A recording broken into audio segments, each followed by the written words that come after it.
Uganda is set to hold its general elections on 14th January 2021.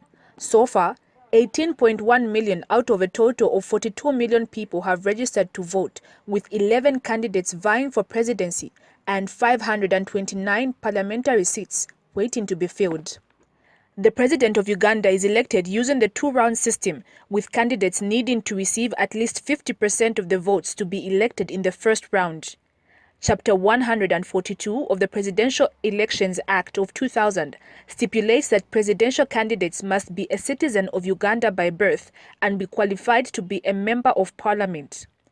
Now, tensions are high and the campaign has been marred by serious violence which has left dozens killed and hundreds more arrested. Incumbent President Yoweri Museveni is one of Africa's longest-serving presidents.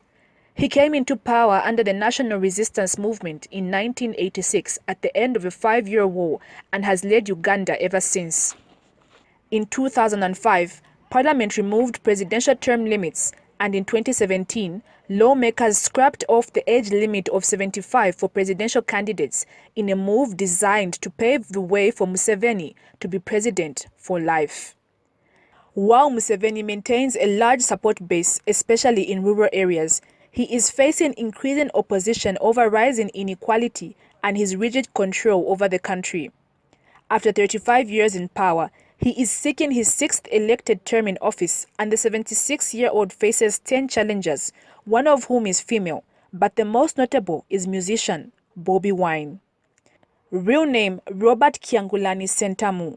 38-year-old Bobi Wine, also referred to as the Ghetto President, became an East African musical superstar in the early 2000s before joining politics and winning a parliamentary seat in 2017. Bobi Wine is seen as the biggest challenge to Museveni's rule and has mobilized many young people who previously have never been involved in politics. He has sharply criticized the president in the past and accused him of many failures. Now, one thing to note is that of the 10 challengers to Museveni's rule, long-time opposition leader Kizza Besigye, who contested 4 times and was arrested on numerous occasions, has decided not to run again for the presidency this time.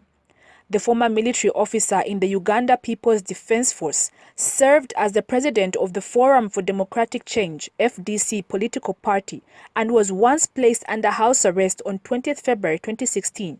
Just after the general elections that year. Besigye said he will lead the opposition in Plan B to cause change in the country and ally himself with the main opponent of Museveni to help him win the 2021 elections. Opposition candidates in Uganda, such as Besigye himself, have contested Museveni's previous re-elections, alleging voter intimidation and ballot stuffing. Political analysts predict that results will be disputed. The opposition thinks that government will rig the vote, while the ruling party thinks the opposition is up to mischief. With every side suspecting the other side will not play fair, elections will be marred with acrimony. Regional bodies such as the Intergovernmental Authority on Development and the East African Community have sent observer missions, but the European Union, which in the past had sent election monitors, did not deploy any this time, saying its recommendations to make the polls fair and transparent have been ignored. Virginia Chilongo, Movie TV News.